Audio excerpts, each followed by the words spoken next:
Hoy era como que la clase para poder identificar eso. Pero bueno, ¿cómo están? Espero que no estén cansados de la clase de ayer. El día de hoy vamos a ver la, vamos a ver la, vamos a ver los elementos o los elementos del barroco, ¿sí? Lo que traté es de no hacer tan cargada esta clase, tan,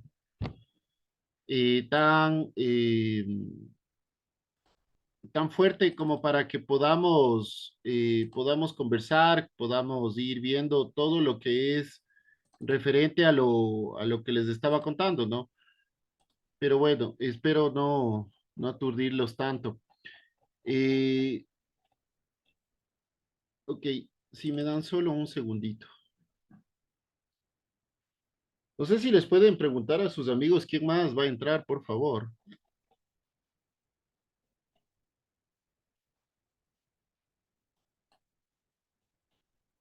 Ya, aquí ya les avisamos.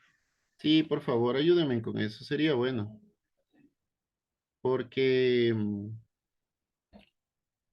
o sea, yo puedo repetir la clase sin problema, pero lo ideal sería que no, o sea,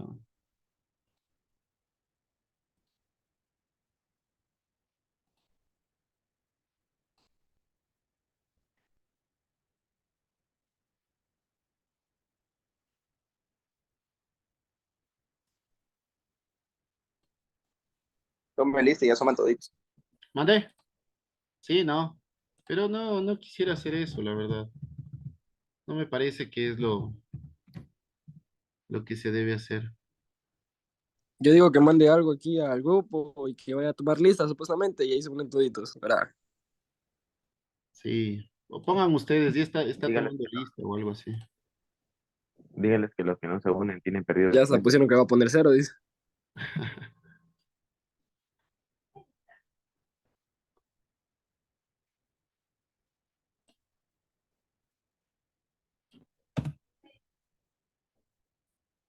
Hola, nena.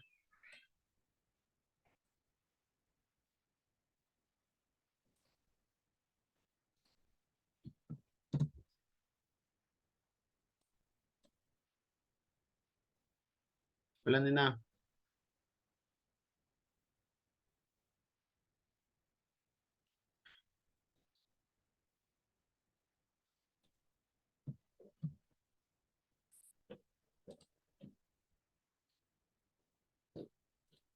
Hola, nena. Clases. Bueno, chicos, empecemos. Solo que estaba revisando los temas que les voy a tomar. Eh, ¿Qué fue? ¿Entró alguien más?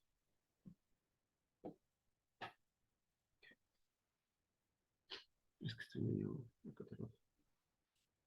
Bueno, entonces al mal tiempo darle prisa. Ya hemos visto todo lo que es referente al barroco. Hemos visto cómo nace el barroco, cuáles son las etapas del barroco, cómo se fue distribuyendo por Italia, después cómo se fue distribuyendo por Europa, por España. La anterior clase igual vimos los principales autores del barroco por país. Esta clase vamos a ver cuáles son las características especiales del barroco, por qué le hace al barroco tan especial. Hay que ir pensando que el barroco tuvo algunos elementos característicos en ciertas tipologías de edificaciones. El día de hoy vamos a ver especialmente en iglesias y el día sábado vamos a ver lo que es, en cambio, en palacios, en áreas públicas y bueno, en otros elementos, ¿sí? Entonces, espero que los otros chicos ya se integren a a la clase, pero con todo, les comento, o sea, estamos ahorita en la semana o en la novena semana de clases. El día sábado les voy a tomar una pequeña exposición en base a lo que hicieron y les voy a enviar también un trabajo. O sea, bueno, el día de hoy les voy a enviar el trabajo. Y lo que deseo con esto es que no les coja de nuevo y hagan el trabajo. Tomen en cuenta que esta semana es la novena semana y la próxima semana es la 10ª semana. Entonces, este trabajo va a ser para el 24 de junio, ¿sí? Este trabajo es para el 24 de junio, por favor, no se olviden. Este es el trabajo de finalización del segundo parcial, ¿sí? Todos los trabajos son completamente diferentes. Entonces, la idea con esto es que ustedes puedan, o todos podamos aprender un poco sobre los diferentes temas o repasar los diferentes temas que hemos visto en esta clase, ¿sí? Ok, entonces empecemos. Bueno, aquí les hice una cuestión un poco comparativa entre historia y la contrarreforma del barroco.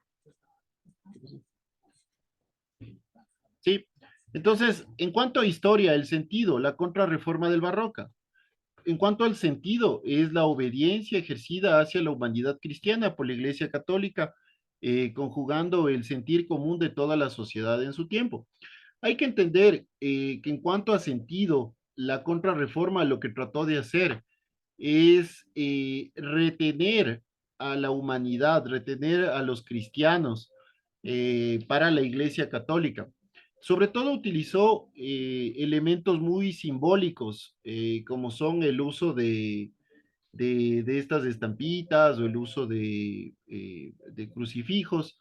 De hecho, los crucifijos empiezan a ser utilizados desde el barroco. Por ejemplo, yo tengo un rosarito, ¿no?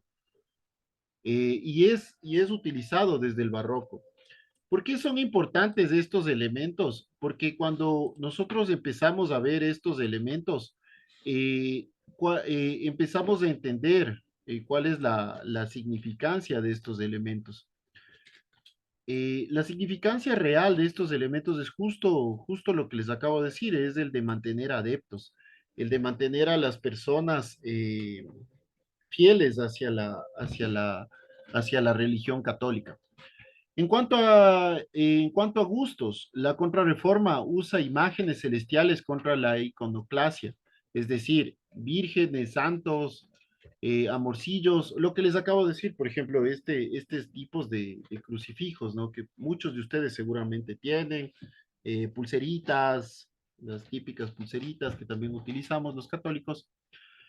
En cuanto al ideal, la contrarreforma del barroco se basó en la grandeza y fortaleza física de la iglesia y la santidad de la iglesia católica. En cuanto al valor, la iglesia en sí mismo, la labor evangelizadora eclesiástica, Jesús como creador de la Santa Iglesia Católica Apostólica Romana, el Papa por orden divina ligado a la figura de Jesús, la pérdida de la prohibición de la presentación del cuerpo humano al desnudo, ¿no? En cuanto a la pasión, la contrarreforma utiliza por los mecenas la aventura, la mercaduría, la construcción de nuevas sociedades de un nuevo mundo, la ilusión, el movimiento de la unificación, soberbia y la explotación por la iglesia, el uso de técnicas militares nuevas. La contrarreforma se basa o básicamente tiene mucho que ver en cuanto a las pasiones. ¿Qué quiero decir con esto? La contrarreforma trata de generar un reconcilio con la Iglesia Católica. ¿Por qué trata de generar un concilio con la Iglesia Católica? Es porque muchos adeptos de la Iglesia se empezaron a ir, empezaron a buscar nuevas formas nuevas creencias, digamos, a través de la reforma protestante impulsada por Martín Lutero.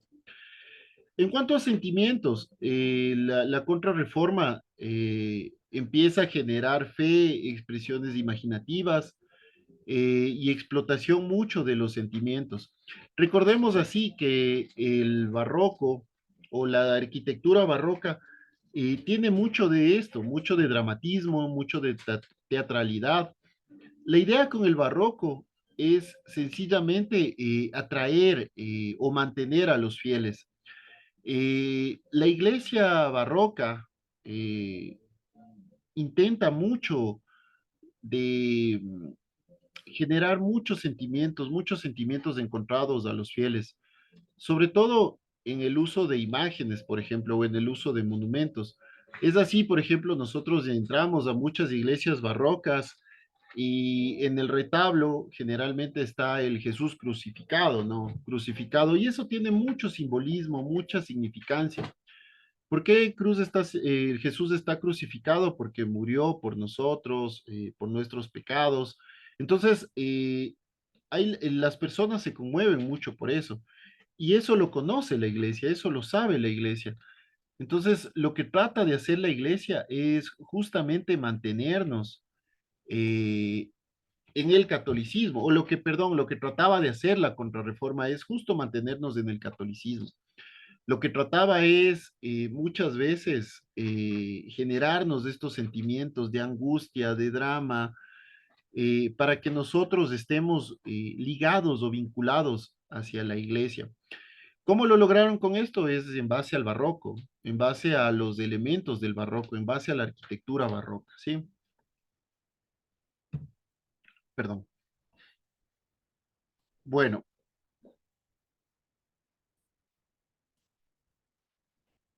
entonces, el barroco fue un periodo de la historia en la cultura occidental que produjo obras en el campo de la literatura, la escultura, la pintura, la arquitectura, la danza y la música, y que abarca desde el año 1600 hasta el año 1700 aproximadamente, 1750 aproximadamente.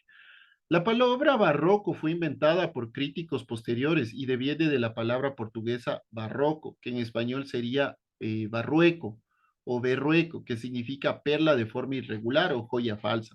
¿Sí? Los materiales propicios de la construcción en la arquitectura barroca son los materiales pobres, sin un mayor valor, aún así viendo la sensación de monumentalidad y majestuosidad sinuosa de la arquitectura barroca. Se juega un poco con la falsedad, aunque eso no quiere decir que no se emplearán materiales ricos. De hecho, surgieron las manufacturas reales, donde se produjeron productos de calidad como el vidrio de Carrá, las alfombras pérsicas, las cerámicas u otros. Los elementos constructivos no presentan ninguna novedad, ya que siguen los órdenes clásicos del Renacimiento. La diferencia es que en el barroco se contrapone elementos arquitectónicos utilizándolos con cierta libertad e individualidad. No se pierde la armonía, sino la perspectiva renacentista que abarca el espacio del espectador. La escultura barroca se desarrolla a través de las creaciones arquitectónicas, sobre todo las estatuas, y también en la ornamentación de ciudades, en plazas, jardines o fuentes. En España también se manifestó en imágenes religiosas talladas en madera, en la llamada imaginería que esperaba despertar la fe en el pueblo. Yo les hago una pregunta, por ejemplo, en cuanto a esto último que indica el texto. ¿Quién de ustedes no tiene el niño, ¿no? ¿Quién de ustedes, por ejemplo, no tiene el niño? Yo tengo, por ejemplo, yo tengo un niño que ha pasado de generación en generación y que es como el icono, por ejemplo, de mi familia. Eh, porque quien compró, digamos, quien mandó a tallar ese niño fue mi abuelita, después pasó a mis padres, a mis tíos. Ahora actualmente está pasando es decir, estos elementos pasan de generación en generación. Y perdón, y no solo de mi abuelita, sino de mi bisabuelita, ¿no? Y muchas veces estos elementos también se mantienen no solo en estas imágenes talladas, en estas imágenes religiosas, sino también pasa, por ejemplo, en cuanto a joyas, en cuanto a retratos, por ejemplo. O sea, en cuanto a elementos religiosos, pero principalmente son, por ejemplo, los niñitos, las virgencitas, las crucecitas, lo que nos mantiene con esa fe. ¿Quién no ha recurrido cuando tiene un problema, un examen, lo que haya sido, a pedirle al niñito, ¿no? A la imagen, al niñito de porcelana, al niñito de porcelana y madera, a que nos cuide, a que nos proteja? Pero eso es lo que hizo el barroco, eso es lo que trató de hacer, perdón, la contrarreforma, es devolvernos esa fe, es generar, bueno, devolvernos por un lado la fe y por otro lado generar más fe, ¿no? En esta clase vamos a ver las iglesias. Las iglesias son el elemento más importante del barroco. El barroco, al ser un, un- una arquitectura majestuosa, una arquitectura de sentimientos, de dramatismo, lo que genera es eso, o sea, lo que genera es, o lo que intentaba generar era eso, generar ese cierto dramatismo, ese cierto sentimiento, esa cierta teatralidad en quienes apreciaban de esta arquitectura, en quienes estaban o consumían este estilo de arquitectura, ¿sí? Entonces, la primera iglesia que vamos a ver es San Carlo de las Cuatro Fuentes o Giancarlo de Aglie Quattro Fontane, eh, que es de Francesco Borromini o de Francesco Castelli. Borromini, recordemos en la anterior clase que les contaba, que se cambia de apellido, o Francesco Castelli se cambia de apellido a Borromini. Esta iglesia posee el espíritu barroco romano mediante una elástica adaptación plástica del renacentismo. Los pilares con capiteles corintios, aquí lo vemos, ¿no? Estos columnas o pilares con capiteles corintios. La primera planta llena de nichos, como lo vemos.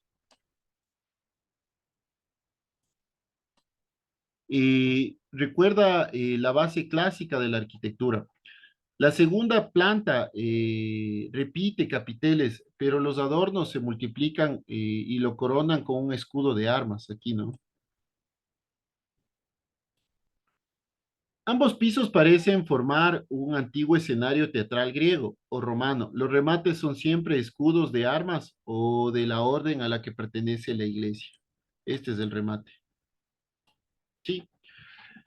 San Carlos de las Cuatro Fuentes o San Carlos de las Cuatro Fuentes o San Carlo, allí Cuatro Fontane, perdón, debe su nombre a su emplazamiento en una de las cuatro esquinas entre la vía, me fue el nombre, Quirinale y la vía 21 de septiembre. Bueno, y la vía de las cuatro fuentes, que contienen las famosas fuentes. Una de las primeras iniciativas llevadas por Sixto V, que fue papa durante 1580 hasta 1600 más o menos, fue la creación de un acueducto para mejorar el suministro de agua en algunas zonas de la ciudad de Roma. Eh, y este acueducto remata justo en esta esquina donde hay cuatro fuentes, como lo podemos ver aquí, ¿no? Aquí está una, por acá abajo está otra, por acá abajo está otra y en la otra esquina está otra. El Papa además quiso dotar a la ciudad de una red de fuentes públicas. Y bueno, algunas de estas fuentes fueron construidas por Borromini, pero las fuentes de las cuatro esquinas siguieron como que este último modelo de desarrollo era la última parte de donde remataban estos acueductos, ¿no?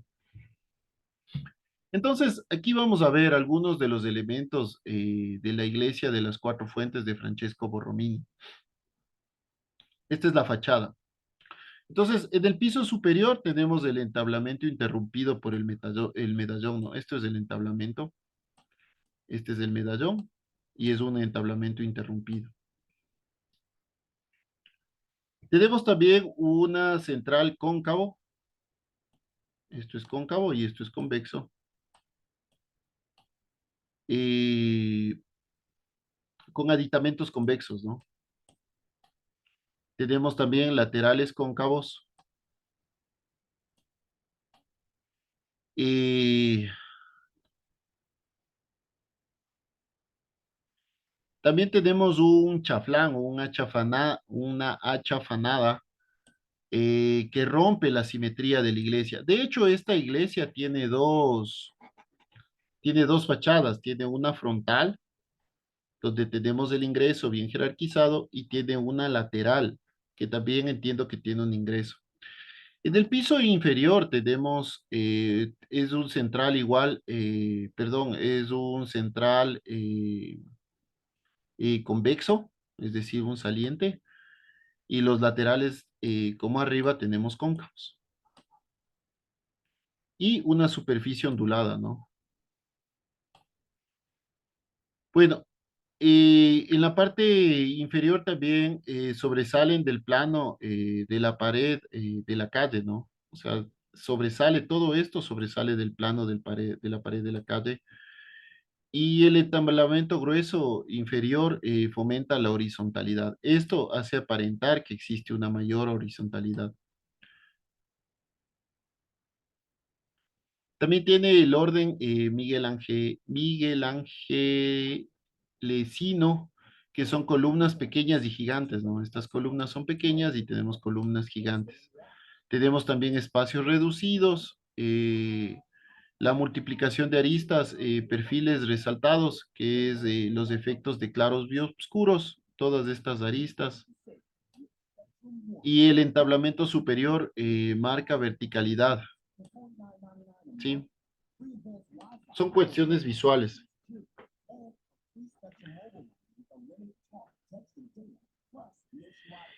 Y Giancarlo de las, o San Carlos de las, allí hay cuatro fontanes, o San Carlos de las Cuatro Fuentes, también es conocida como San Carlino, porque es una iglesia barroca pequeñita.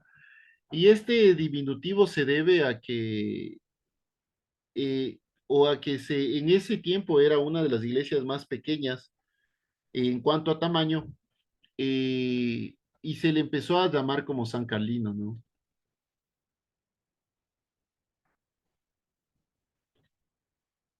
Acá, por ejemplo, vamos a ver algunos otros elementos. Aquí, por ejemplo, es la fachada lateral que les decía, ¿no?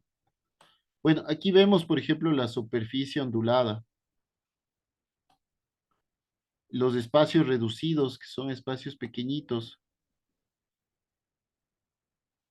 la chaflanada o el chaflán, y las aristas, ¿no? Bueno, lo que ya vimos del orden Miguel Angelesco, que son columnas pequeñas y columnas grandes, y sobresalen del plano de la pared hacia la calle. Aquí vemos la calle y sobresalen del plano, ¿no? Vemos también nuevamente el entablamento interrumpido por el medallón, el central cóncavo, los laterales cóncavos, el central convexo, en cambio acá, y los laterales cóncavos, ¿sí? Este entablamento que le da una horizontalidad, ¿no? Acá vamos a ver, en cambio, la parte de la cúpula o cómo es la planta de esta iglesia.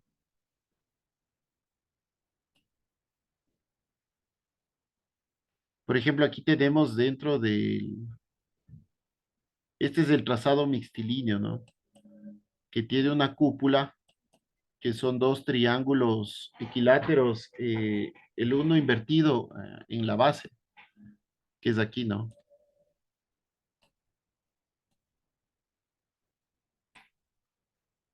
Tenemos aquí también los espacios son irregulares, bueno, materiales pobres, y las esquinas reemplazadas por curvaturas convexas, y da una mayor sensación de estrechez, ¿no?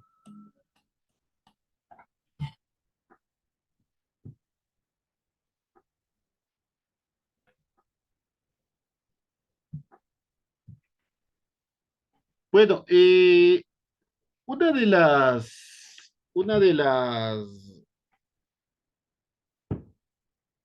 eh, una de las notas o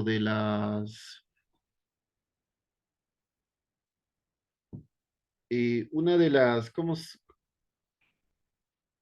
una de las anécdotas, digamos, es que Borromini aquí tuvo que ceñirse a lo ajustado del presupuesto. Las obras fueron parcialmente construidas por el cardenal Francesco Barberini, sobrino de un papa, y gracias a la experiencia de otras obras que tenía Borromini, concluyó esta obra de manera exitosa. Más sin embargo, Borromini tuvo que ceñirse a un presupuesto muy reducido, sobre todo para la construcción de la fachada, que es lo que generaba mayor demanda de recursos. Bueno, posteriormente, en cuanto al equipamiento interior y a los elementos interiores, se les fue haciendo paulatinamente, claro que en base a lo marcado ya por Borromini, ¿no? Aquí, en cambio, en el interior vamos a ver el frontón con base curva o el frontón curvilíneo, ¿no? Además, también tenemos bóvedas tipo casetón en perspectiva, lo que ayuda a aumentar la frontalidad, la profundidad, perdón. Igual, un entablamento mixtilíneo grueso que crea una barrera horizontal y obliga a seguir el perímetro de la iglesia, ¿no? El entablamento es un estilo de cornisa más gruesa. Tiene la articulación de 16 columnas de órdenes gigantes.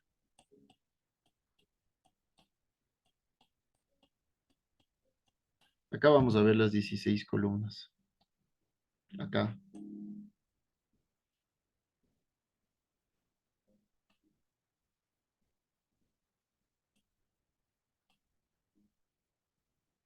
¿Sí?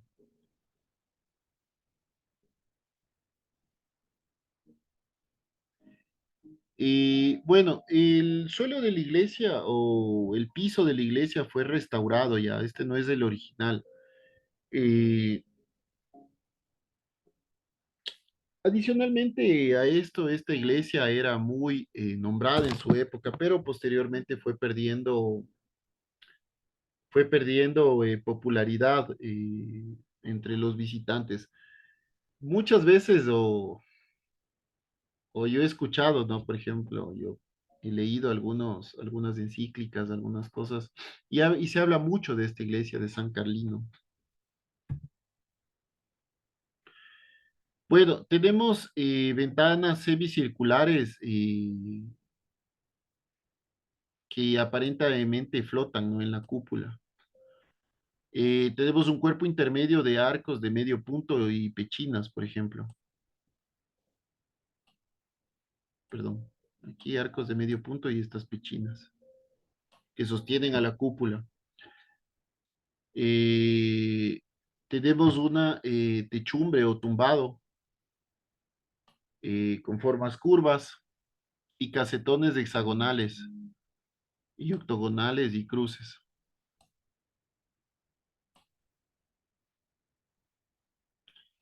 Hay que entender que Borromini desarrolla este edificio de una manera muy matemática, por así decirlo. Eh, el barroco de Borromini sencillamente, es brillante analíticamente. Tiene líneas curvas, tiene mucha geometría, define de una forma interesante el proyecto. La calidad se sobrepone en cuanto a la dimensión. Este arquitecto tuvo que diseñar esta propuesta en base a requisitos. Uy, ¿qué hice? ¿Qué hice? ¿Qué hice? ¿Qué hice? Perdón. Tuvo que diseñar esta propuesta en base a dos requisitos principales, ¿no? El bajo presupuesto y el espacio. El espacio no era tan grande. Además que existían ya ahí las cuatro fuentes terminadas anteriormente por el mismo Borromini. Entonces, este edificio tuvo que integrar básicamente esos dos elementos, pero muchos elementos adicionales, ¿no? Bueno, la siguiente obra que vamos a ver es la Catedral de Siracusa en Italia de 1618. Esta es una obra de Andrea Palma, es un estilo barroco tardío en la que se refleja con detalle la influencia del cristianismo en el barroco siciliano y la influencia también de la contrarreforma como medio para realzar las cualidades y aptitudes del buen cristiano. Destaca la presencia de enormes pilares y columnas que sirven para dar un mayor equilibrio a la fachada. Hacen fijar la atención en la estatua de la parte central, en el portón de parte inferior, en las estatuas y el frontón roto de la parte superior. Esto es un frontón roto, por si acaso. Y aquí también se ve otro frontón roto, ¿no? La fachada es una fachada que simula mucho el movimiento, que trata de demostrarnos este movimiento que es muy del estilo rococó, diría yo. Eh, esta iglesia bueno, fue reconstruida posterior a un terremoto que hubo, que asoló Sicilia. Y Andrea Palma construye la fachada esencialmente con mármol y granito y también con piedra caliza y empieza a hacer molduras, grabados, utiliza también pizarra para las techumbres al interior. Como la mayoría de las iglesias sicilianas también tenían estos efectos de cóncavo convexo, ¿no?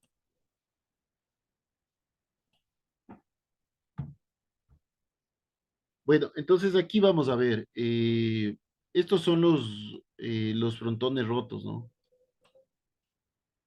Vemos estatuas, las voluptas, estas famosas voluptas,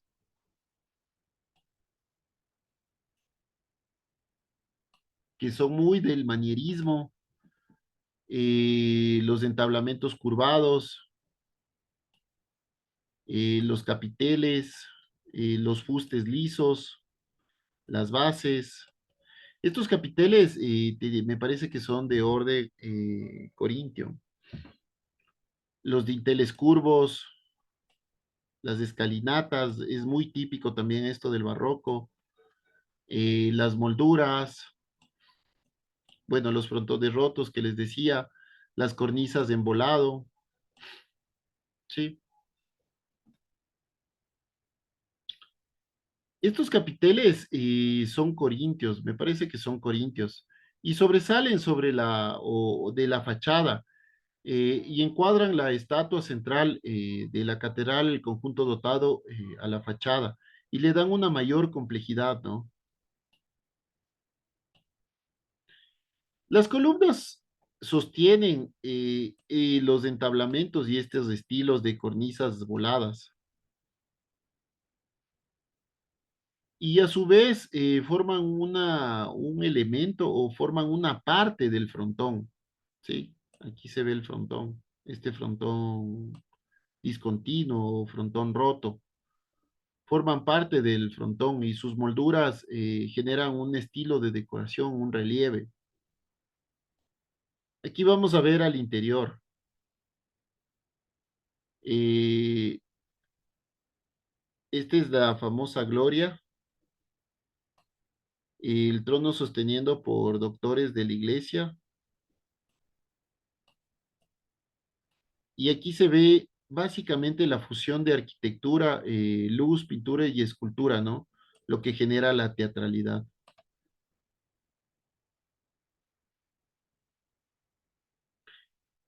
Perdón, esta es la Catedral de San Pedro de Bernini. Acabamos de cambiar de... No, no, aquí falta una diapositiva. Acabamos de cambiar esta es la Catedral de San Pedro de Bernini. Esta es o la Basílica de San Pedro.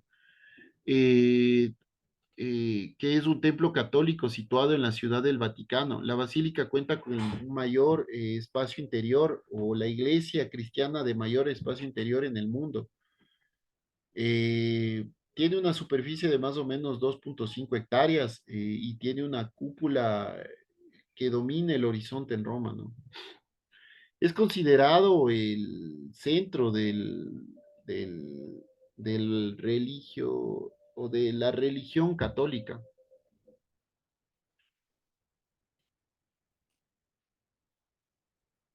Por ejemplo, aquí vemos el baldaquino de San Pedro. El baldaquino fue construido directamente sobre la tumba de San Pedro. O sea, si es que algún momento pueden ir allá o van a conocer la Basílica de San Pedro, aquí es donde está la tumba de San Pedro. San Pedro era uno de los apóstoles de Jesús. Eh, y bueno, y el baldaquino de San Pedro consta de columnas de bronce, un escudo de armas, 4 ángeles en la parte superior y otros detalles súper sofisticados. El pabellón que cubre el altar del baldaquino de San Pedro es un altar situado en el centro, justo en el centro de la Basílica de San Pedro, debajo de la cúpula. Desde ese lugar, el Papa muchas veces dirige la misa, ¿no? Entonces, mantiene una proporción con el templo de 29 metros de altura. Esto mide 29 metros de altura. Eh, es un movimiento ascensorial o que asciende, ¿sí? Estos fustes son más bien en espiral. La estructura arquitectónica, pero concepción escultural, ¿no? Es una estructura arquitectónica de concepción estructural. Los materiales son madera, estuco dorado, bronce y mármol. Y centraliza el espacio del crucero y focaliza la tumba de San Pedro, el baldaquino. Aquí vemos algunos otros elementos, ¿no? Los ángeles en el centro con atributos de San Pedro, las llaves y la tiara, y San Pedro la espada y el libro. Aquí los ángeles. El remate, globo coronado con cruz, el triunfo del catolicismo. El significado, la continuación de Jerusalén también, y la bíblica en la Roma papal. En cuanto a las columnas salomónicas, tienen el fuste, está dividido por 3 anillos, los tallos, eh, hojas menudas y el espinel. Pero el fuste es un espiral, ¿no? Tiene una base ática, los podiums de mármol con relieves, las voluptas ascensoriales, estas son las voluptas, ángeles esquinados con guirnaldas triunfantes, tiene un entablamento curvo, aquí hay un entablamento curvo, abejas y soles símbolos de Urbano III. La achaflanada de pilares de crucero, aquí tenemos una chaflanada o un chaflán de pilares de crucero. El primer cuerpo tenemos los nichos con estatuas. El segundo cuerpo tenemos hornacinas abalconadas, enmarcadas entre columnas salomónicas como reflejo de las que tiene el baldaquino, con reliquias que son lanzas, verónicas, cruces y cabezas. Bueno, aquí vamos a ver otra obra o otra fachada que es San Andrea al Quirinale. Eh, tenemos, por ejemplo, un frontón curvo partido con un escudo. Tenemos un entablamento, perdón, este es el frontón curvo. El entablamento curvo, 2 columnas, las escalinatas convexas, el frontón triangular, roto con base de claros y oscuros. Aquí está el frontón roto. La estructura adintelada engloba el marco de medio punto, este marco de medio punto. Está enmarcada por pilastras, acá y acá. Tiene una fachada saliente flanqueada por muros cóncavos. eh, Contraste, sobriedad y horizontalidad, muros laterales y verticalidad de la fachada.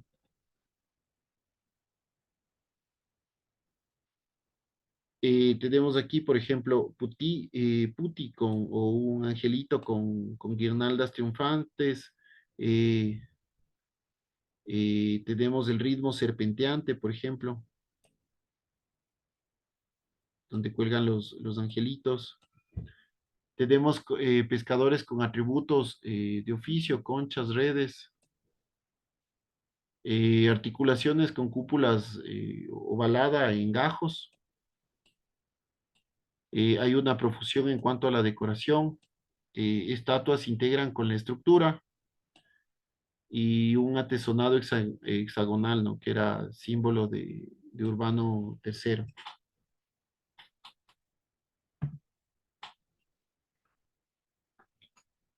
Esta es una de las iglesias que es considerada como uno de los mayores ejemplos en Roma, ¿no? Eh, entonces, por ejemplo, está coronado el capitel mayor con un frontón partido por estatuas de San Andrés. Las superficies pulidas para que la luz resbale, son superficies pulidas. La capilla mayor recibe la luz de una linterna superior, eh, ahora, que se encuentra en la parte superior. Existen también ventanas y linternas que llenan de luz a la iglesia.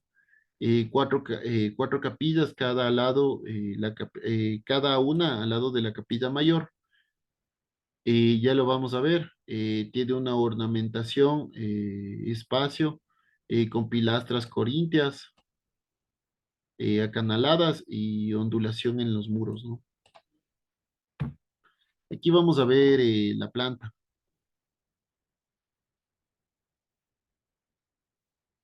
Este eje, por ejemplo, es el más corto, ¿no? Que estos. Tenemos una planta elíptica, cambia de centralidad por circularidad, multiplicando puntos de vista. Tenemos espacios diáfanos que no sabemos, son espacios que no se entienden bien. Tenemos curvas y contracurvas. Una claridad compositiva. Respeta también las proporciones y las reglas y se retraquea iglesia con respecto a la calle mediante dos muros cóncavos, ¿no? Aquí vamos a ver de mejor manera una perspectiva de la iglesia de San Andrés.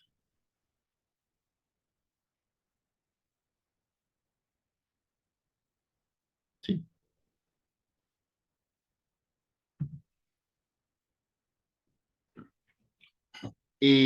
Aquí vamos a ver la iglesia de San Ivo de Sapienza, eh, o San Ivo allá Sapienza, que tiene una linterna helicoidal, es decir, que va subiendo, un piso superior convexo y un piso inferior cóncavo, ¿no?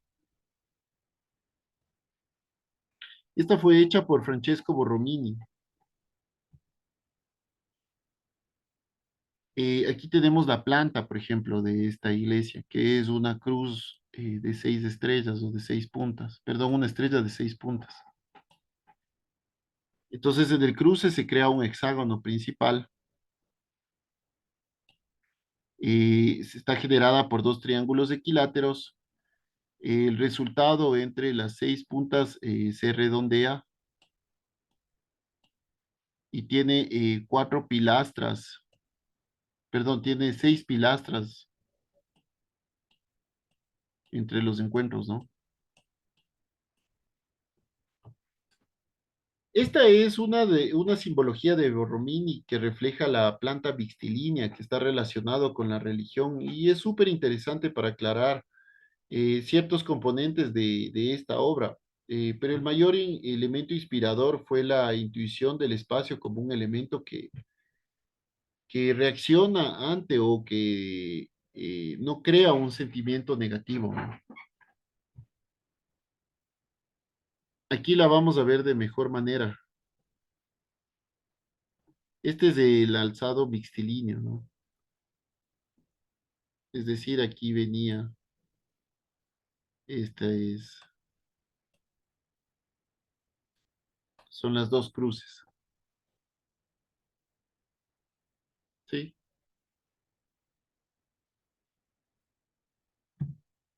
Bueno, vamos a ver otra de otra iglesia,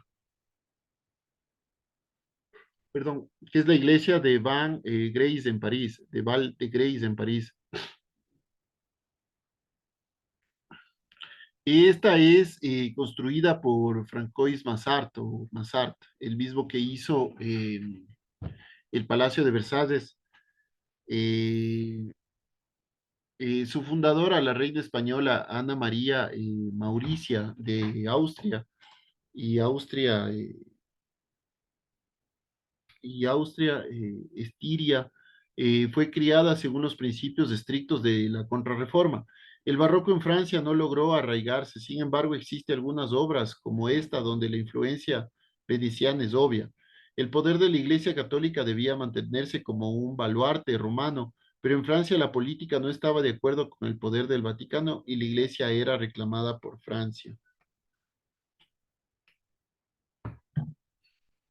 Sí, esta iglesia tiene un plano de cruz latina y una cúpula visible desde la explanada de la entrada. La idea de Massart preveía que tenga torres, como lo vemos aquí, que provocaban o que evocaban a la idea de tener un castillo, ¿no?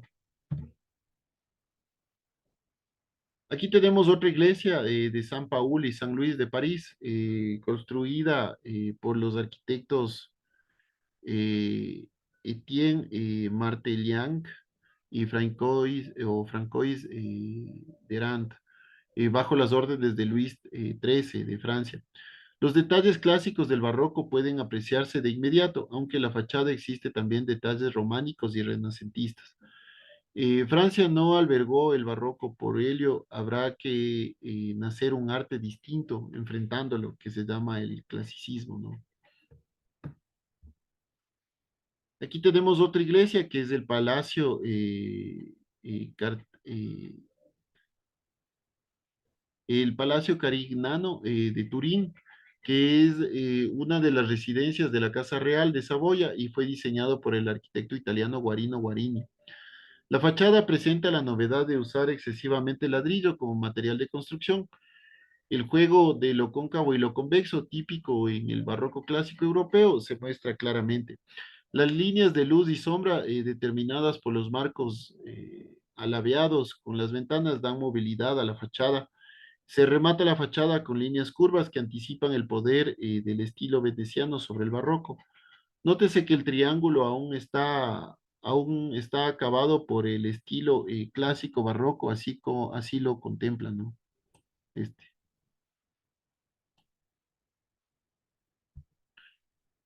Aquí vamos a ver otra iglesia. Bueno, este es el oratorio de San Felipe Neri. Eh, este es un edificio ubicado en la ciudad de Cádiz, en España, construido por Borromini. Y este fue el lugar donde se firmó la primera constitución española. Sí. Aquí vemos el frontón mixtilíneo, que es curvo y triangular. Un segundito, por favor.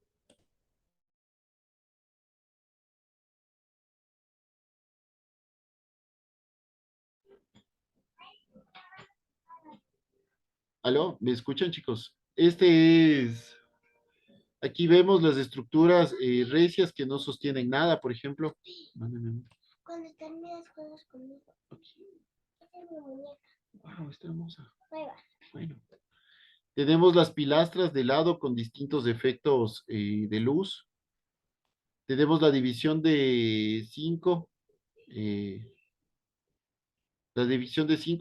calles separadas por las pilastras. 1, 2, 3, 4 y 5. Es realizada completamente en ladrillo.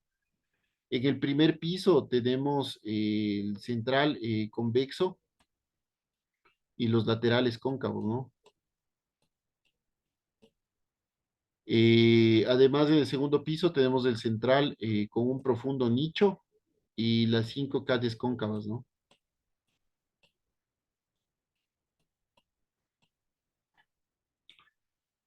Bueno, chicos, espero no haberles aburrido tanto. Bueno, les voy a generar o les voy a explicar de qué se trata el trabajo inicialmente. Ustedes tendrán que hacer un pequeño proyecto de investigación. Este es el índice tentativo, ¿sí? No sé, chicos, si alguno de ustedes me puede dar capturando esta imagen para pasarla en el grupo, ¿sí? Entonces, este es el índice tentativo eh, y hay que ir, es un pequeño proyecto de investigación, vamos a hacer una síntesis, los objetivos de la investigación. Los objetivos siempre tienen que definir con acciones, ¿no? Por ejemplo, investigar, redactar, detallar. Vamos a tener una estructura metodológica y el desarrollo de la investigación. Podemos utilizar mapas mentales, mapas conceptuales, infografías, dibujos, gráficos, cuadros comparativos, etcétera. Vamos a hacer los resultados alcanzados, vamos a tener una pequeña conclusión y aportes que tienen que generar originalidad y novedad, ¿sí? Y una pequeña bibliografía. Vamos a subir los trabajos en un drive con los dos apellidos, con los dos nombres y dos apellidos. Vamos a subir el trabajo de investigación y además una pequeña infografía sobre el trabajo de investigación. Y la defensa oral lo haremos el 24 de junio del 2023, que es el sábado, ¿sí? Estos son los temas. Entonces, no sé si es que está Aguilar, va a ser las características de la arquitectura del barroco purista. Andrade hará las características arquitectónicas del barroco clásico y Burgos hará las características arquitectónicas del rococó.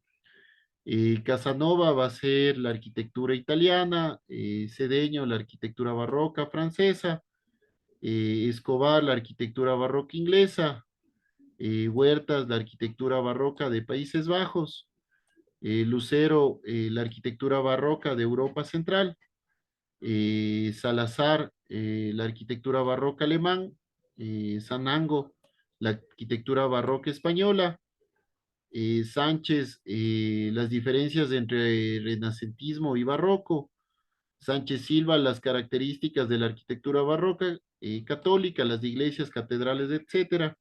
Escaco la característica de la arquitectura barroca civil, Segura las características de la arquitectura barroca, el paisajismo, Talavera hará las características del urbanismo barroco, Torres la decadencia social de la época barroca y Ulloa la decadencia económica de la época barroca. Sí.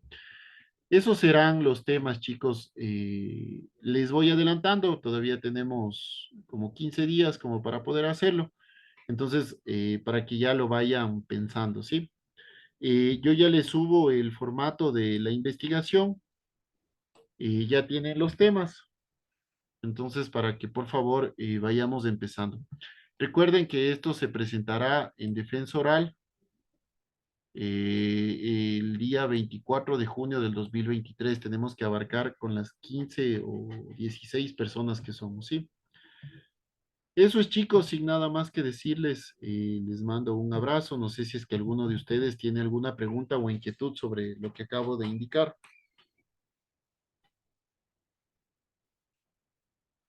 Chicos, ¿están ahí todavía? Sí, Arqui. No sé si es que tienen alguna pregunta o inquietud, chicos.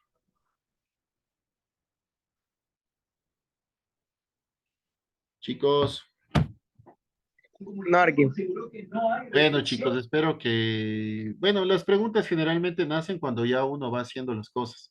Yo ya les paso esta diapositiva, les paso los contenidos y los temas, ¿sí? Eso, chicos, les mando un abrazo. Nos estaremos viendo el día sábado, ¿sí? Cuídense mucho, pórtense bien y se los quiere. Chao, chao. Arqui, gracias. Un abrazo, chicos. Hasta luego, Arqui. Cuídense mucho, chicos. Un abrazo.